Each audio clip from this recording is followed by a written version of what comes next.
좋아요 누르셨어요? 구독은요?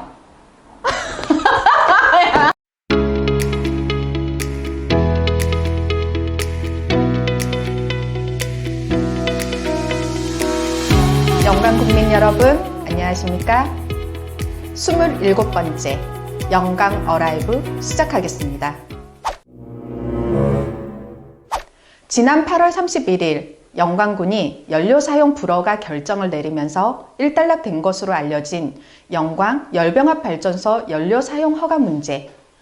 최근 영광군이 생활 폐기물 문제 해결 방안으로 영광 열병합 발전소의 가연성 폐기물 무상 처리 위탁 방안을 내놓으며 시민사회의 질타를 받고 있는데요.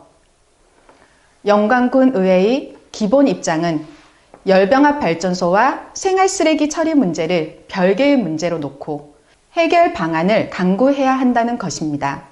특히 군의회 장영진 의원은 영광군 환경관리센터 주변 주민들의 지원 정책을 더 적극적으로 펼쳐 환경관리센터에 대한 주민 수용성을 높이고 늘어가는 생활 폐기물 문제를 해결하기 위한 대안을 지난 임시의 5분 발언을 통해 제시하기도 했는데요. 그럼 오늘은 실제 장영진 의원의 5분 발언 영상을 소개해 드리고자 합니다. 네, 존경하는 국민 여러분, 장영진 의원입니다.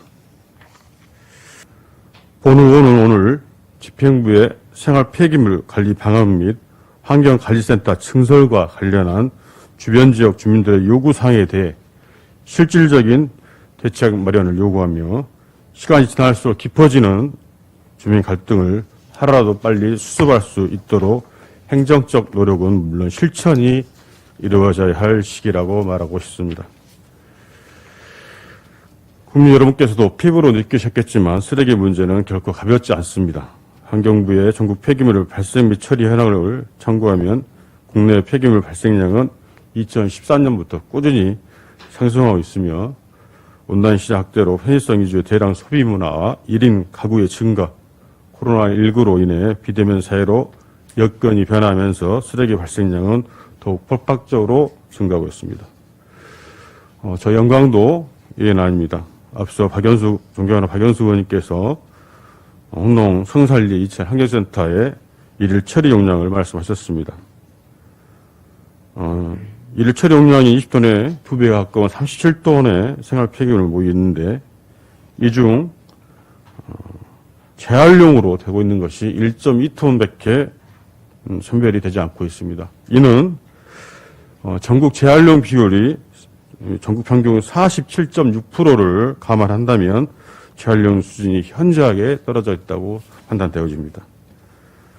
이렇게 처리 용량을 벗어난 나머지를 매립해야 하는 현 상황을 해결하기에 영광군은 2023년까지 일일 40톤 규모의 쓰레기 처리가 가능한 소각시설 증설을 추진하고 있습니다.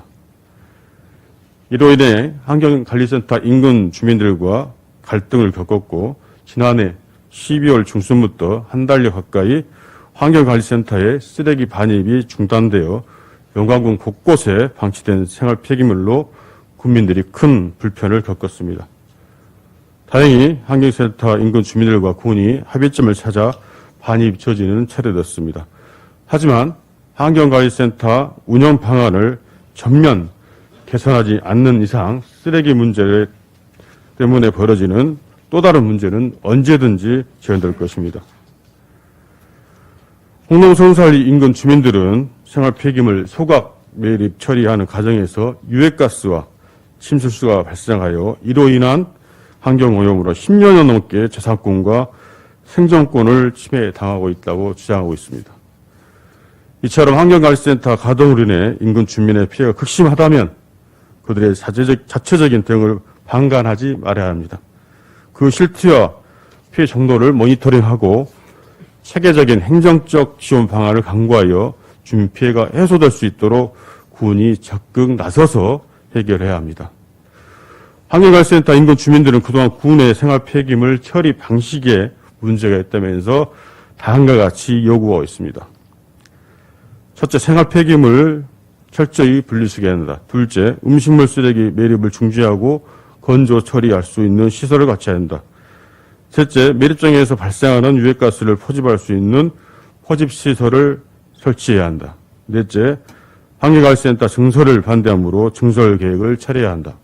다섯째, 홍농 한마음공원 이탁 운영을 대체할 수 있는 주민 소득 창출 방안을 마련하라. 우리회는 지난해 10월 환경관리센터 주변 지역 주민 수용성을 확보하기 위해 순천시와 우왕군을 벤치마킹하였습니다. 우왕군 환경관리센터 주변 지역 마을 총 160세대를 대상으로 주민지원기금 출연금 20억 원, 지역개발사업비 20억 원을 마련해 지급 완료하였고 폐기물 처리 수수료로 마을당 매년 1천만 원을 지급하며 난방 보조금으로 가구당 연 60만 원, 공동시설당 연 100만 원을 지원하고 있습니다. 또한 순천시는 순천 클리센터 주변 영향지역 지원계획을 수립하고 15년간 주민지원 인센티브를 300억 원 편성하여 가구당 올 120만 원의 지원 계획을 하고 있습니다. 환경관리센터 인근 주민들의 주민 수용성을 확보하기 위해서는 우왕군, 순천시와 같이 큰 틀의 지원 방안이 강구되어야 한다고 생각합니다. 생활하면서 필연적으로 발생되는 쓰레기 생활 폐기물 처리 문제와 환경관리센터 증설은 멀리 내다보면서 현실적인 대안을 찾을 필요가 있습니다. 현재 가장 큰 문제는 생활 폐기물에 대한 심각성이 국민들의 표부에 전혀 와닿고 있지 않다는 것입니다. 국민들 대부분은 재활용품, 일반 쓰레기, 음식물 쓰레기 구분 없이 버리고 있습니다.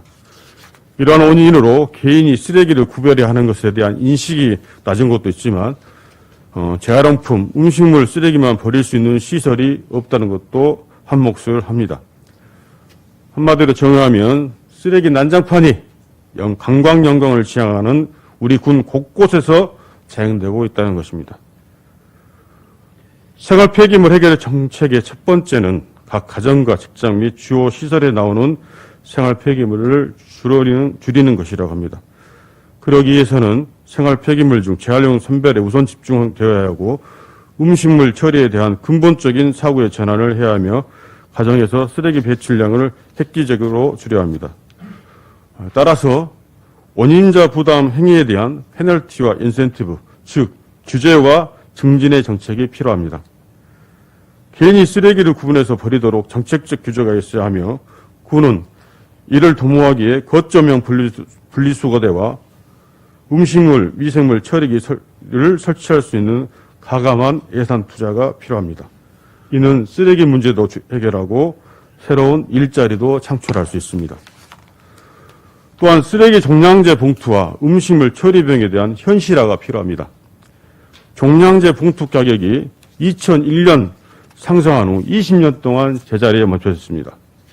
현재 1톤 기준으로 산업용 폐기물 처리 비용은 20만 원인 반면 생활 폐기물은 4만 원 정도입니다.